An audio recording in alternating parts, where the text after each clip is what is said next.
할렐루야, 새 아침을 맞게 하신 주님을 찬양합니다. 오늘도 우리가 새로운 하루를 선물 받았고 오늘 하루로 최대로 만들 것에 대해서 하나님께서는 우리를 기대하십니다. 또 우리도 똑같이 하나님의 기대에 부응해서 우리 안에 계신 그리스도로 말미암아 우리가 정말 승리하고 다스리는 삶을 오늘도 시작합니다. 먼저 말씀으로 우리 자신을 세우는 일부터 할 때 우리 삶은 전진할 수밖에 없습니다. 오늘 2월 19일 월요일입니다. 오늘 우리가 함께 나누는 말씀의 제목은 주님께서는 우리 안에서 자신을 형성하십니다 라는 제목입니다. 주님께서는 우리 안에서 자신을 형성하십니다. 종교적으로 접근할 때는 우리가 뭔가 열심히 하고 열심히 기도하고 열심히 헌신하고 봉사하고 이렇게 하다 보면 하나님께서 뭔가 좀 더 하시지 않을까 이런 접근을 했었습니다. 그런데 우리가 사도 바울의 그 서신서를 보면 볼수록 정말 새롭게 거듭난 우리 그리스도인에게 하나님께서 새로운 생명과 본성을 주셨고, 그리고 성령님이 우리 안에 들어오셔서 우리 자신 안에서 우리 속사람 안에서 그리스도의 형상을 점점 만들어 가시고 그 만들어 가시는 것만큼 우리 삶이 진보하고 다스려지는 것을 우리가 발견합니다.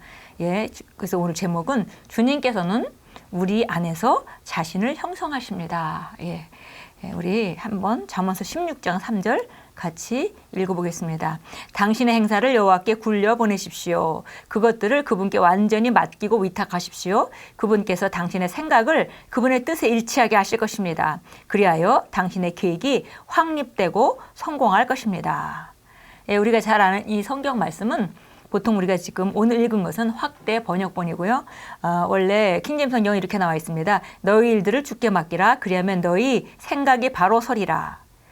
또 어떤 그 흠정역에서는 너희 일들을 주께 맡기라. 그리하면 너희 경영하는 것이 이루어지리라. 그랬는데 확대 번역본에서는 우리가 주님께 완전히 맡기고 위탁하게 되면 그분께서 우리의 생각을 그분의 뜻에 일치하게 함으로 말미암아 우리 계획이 확립되고 성공할 것이다. 이렇게 더 구체적으로 말씀해 줬습니다. 읽겠습니다. 주 예수님께서는 하나님의 말씀이 육신이 되신 분입니다. 그러므로 그분을 당신의 삶으로 받아들이는 유일한 방법은 하나님의 말씀을 받아들이는 것입니다. 말씀이 심령에 들어올 때 그것은 당신 안에 믿음을 주어 당신의 삶을 완전히 바꿉니다. 당신은 그분의 인격의 정확한 형상이 됩니다. 즉 당신이 생각을 그분의 생각으로 넘겨줄 때 하나님께서는 당신 안에서 그분 자신을 형성하십니다. 그것이 바로 성령님께서 바울을 통해 에베소서 4장 23절에서 우리 마음의 영 안에서 새롭게 되라고 말씀하셨던 내용입니다.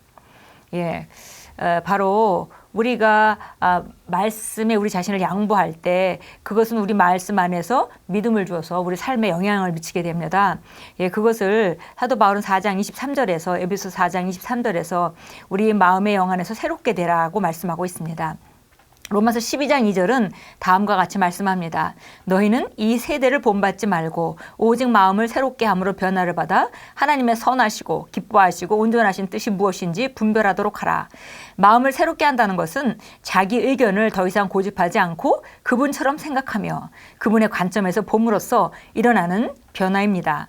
만약 자기 의견을 고수하면 하나님께서는 원하시는 바와는 다른 것을 표현하게 됩니다. 기독교에서 우리는 하나님을 나타내도록, 즉 그분의 생각과 견해와 뜻과 의를 나타내도록 부름 받았습니다.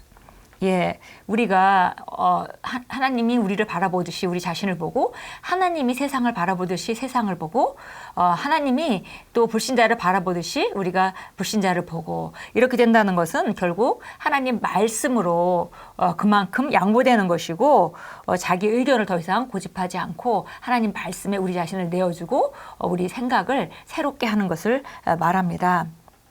그래서 결국 이제 기독교에서 하나님은 오늘 제목과 같이 성령께서 우리 안에 들어오셔서 그리스도를 형성하기까지 점점 우리를 변화시키고 인도하고 계십니다. 그래서 우리 안에서 점점 더 그리스도가 그 형성돼서 결국은 내가 그리스도 대신에 내 세계에 보여지는 하나님의 대사로 또 하나님의 정말 손으로 하나님의 그 대행자로 살게 되는 것입니다. 베드로전서 2장 21절은 말씀합니다. 이를 위하여 너희가 부르심을 받았으니 그리스도도 너희를 위하여 고난을 받으사 너희에게 본을 끼쳐 그 자취를 따라오게 하려 하셨느니라. 하나님 아버지께서는 우리가 예수님처럼 되기를 원하십니다. 우리는 예수님의 형상과 모습으로 창조되어서 그분과 똑같은 생명으로 거듭났습니다. 예수님께서는 하나님 아버지를 드러내신 분이셨고 그분의 인격의 정확한 형상이셨습니다. 그분은 나사렛 출신 유대 남자의 몸을 입은 하나님이셨습니다. 그리고 당신도 하나님의 생각과 뜻과 아이디어와 견해와 의를 나타낸다면 예수님과 마찬가지로 어떤 나라, 어떤 민족 출신의 사람의 몸을 입은 하나님이 될 것입니다. 예수님께서 유대 땅에 말씀이 육신이 되어서 유대 남자의 몸을 입고 이 땅에 오신 것과 마찬가지로 우리가 하나님의 생각과 뜻과 그리고 하나님의 아이디어와 견해와 의로 우리가 살아간다면 예수님이 유대 땅에 보내졌던 것과 마찬가지로 각자 자기 위치에 자기 세상에 몸을 입은 사람의 몸을 입은 하나님의 나타남이 될 것이다. 이렇게 말하고 있습니다. 이것이 바로 하나님께서 원하는 바입니다. 하나님께서는 그분의 생명을 당신 안에 두는 것만이 아니라 그 생명을 살아내기 원하십니다.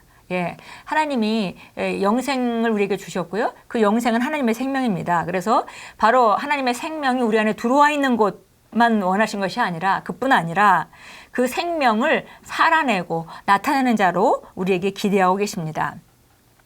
그분께서는 잠재적인 상태로 머물러 있기를 원치 않으시고 실제로 당신을 통해서 걷고 말하고 다른 사람의 삶을 축복하며 그분의 영광을 나타내기를 원하십니다. 아멘.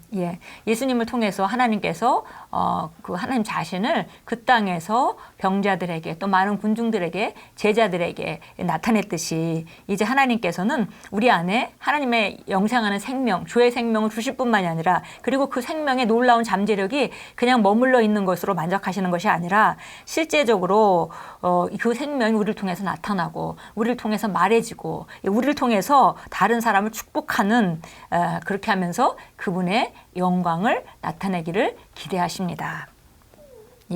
로마서 12장 참고성경 구절 보겠습니다. 우리가 잘 아는 말씀이죠. 로마서 12장 우리 1절 2절 같이 읽겠습니다. 그러므로 형제들아 내가 하나님의 모든 자비하심으로써 너희에게 권고하노니 너희 몸을 하나님께서 기뻐하시는 거룩한 산 제물로 드리라. 이것이 너희가 드릴 합당한 예배니라. 너희는 이 세상과 일치하지 말고 너희 생각을 새롭게 함으로 변화를 받아 하나님의 선하시고 기뻐하시고 온전하신 뜻이 무엇이든지 입증하도록 하라. 그래서 로마서 12장은 말합니다. 너희 몸을 하나님이 기뻐하시는 산 제물로 드리라. 그러니까 우리가 어떤 삶을 살아가느냐, 우리가 이 몸을 가지고 어떤 삶을 살아가느냐, 그것이 바로 거룩한 산 제물로 현장에서 우리 자신을 드리는 것이고 이것이 하나님께 드려지는 합당한 예배다 이렇게 말씀합니다. 그리고 우리가 이 세상하고 일치하지 말고 이 세상을 따라가서 비슷하게 살아가는 건 너무 쉬운 일이죠. 그러나 우리가 생각을 새롭게 해서 하나님의 관점으로 보고 하나님의 그 능력으로 우리가 기능하고 또 제한하지 않는 하나님의 능력으로 우리가 말하고 또 우리가 생활한다면 이렇게 생각이 새롭게 됨으로 변화를 받아서 우리가 점차적으로 하나님의 선하신 뜻으로 살아갈 것이고 하나님의 기뻐하시는 뜻으로 살아갈 것이고 하나님의 온전한 뜻으로 온전한 그 뜻을 삶에 나타나며 입증하며 살아갈 것이라고 말씀합니다. 그래서 이렇게 살아가도록 하라 이렇게 우리에게 사실을 명령합니다. 권면하는 명령문으로 되어 있습니다. 고린도전서 2장으로 가겠습니다. 고린도전서 2장 16절 보겠습니다. 16절입니다. 누가 주의 생각을 알았다고 주를 가르치겠느냐? 그러나 우리는 그리스도의 생각을 가졌느니라. 우리 안에 계신 그리스도로 말미암아 우리가 말씀으로 양보되어야 되실 때 우리는 그리스도의 생각을 가지고 있습니다. 그래서 우리가 그리스도의 생각으로 나아갈 때 양보된 우리를 통해서 하나님은 바로 우리 삶 가운데 실제적으로 나타나기를 원하십니다. 그래서 우리가 받은 영생이 우리 안에 머물러만 있는 것이 아니라 우리 삶을 통해서 표현되어지고 나타나지고 그리고 다른 사람을 축복하기를 기대하고 계십니다. 고백합니다. 나는 하나님의 생명과 본성으로 새롭게 태어났습니다. 나는 그분처럼 걷고 말하며 생각하며 행동합니다. 나는 그리스도의 마음을 가지고 있으며 모든 일에서 그분의 지혜와 영광을 나타냅니다. 나는 위의 것을 생각하며 참되고 정직하고 옳고 순결하고 사랑스럽고 칭찬받을 만한 것만 생각합니다. 하나님께 영광을 돌립니다. 할렐루야. 예, 주님께서는 바로 우리 안에서 우리가 말씀으로 양보되어질 때 점점 그분이 형성되고 있고, 사도 바울은 그 서신서에서 이렇게 말했습니다. 내 안에서, 너희 안에서 그리스도가 형성되기까지 내가 다시 해산하는 수고를 한다, 이렇게 표현했습니다. 결국 우리 자신 안에서 그리스도가 형성되는 것, 그것이 점점 성장 과정 가운데 일어나고요. 또 우리가 사역을 한다면 바로 그 거듭난 그리스도인들 안에서 그 그리스도가 형성되기까지 우리가 그것을 돕는 자로 우리가 사역하고 있는 것입니다. 오늘 우리 안에 계신 그리스도, 영광의 소망, 그분을 인지하시면서 우리가 오늘도 하루 살아갈 때 정말 말씀을 따라 아는 것만큼 양보하고, 우리가 그리스도의 생각으로 충만해서, 우리가 그리스도의 마음과 생각을 가졌기 때문에 생각으로 충만해서 나아갈 때 우리 삶 가운데 하나님의 역사는, 또 우리 안에 계신 생명의, 영생하는 생명의 그 능력은 더 삶 가운데 많이 제한받지 않고 나타나게 될 것입니다. 오늘도 주 안에서 아름다운 하루를 만들어 가시고, 그리고 어디서든지 그리스도를 나타내는 그런 아름다운 향기로 살아가십시오. 예수 이름으로 축복합니다.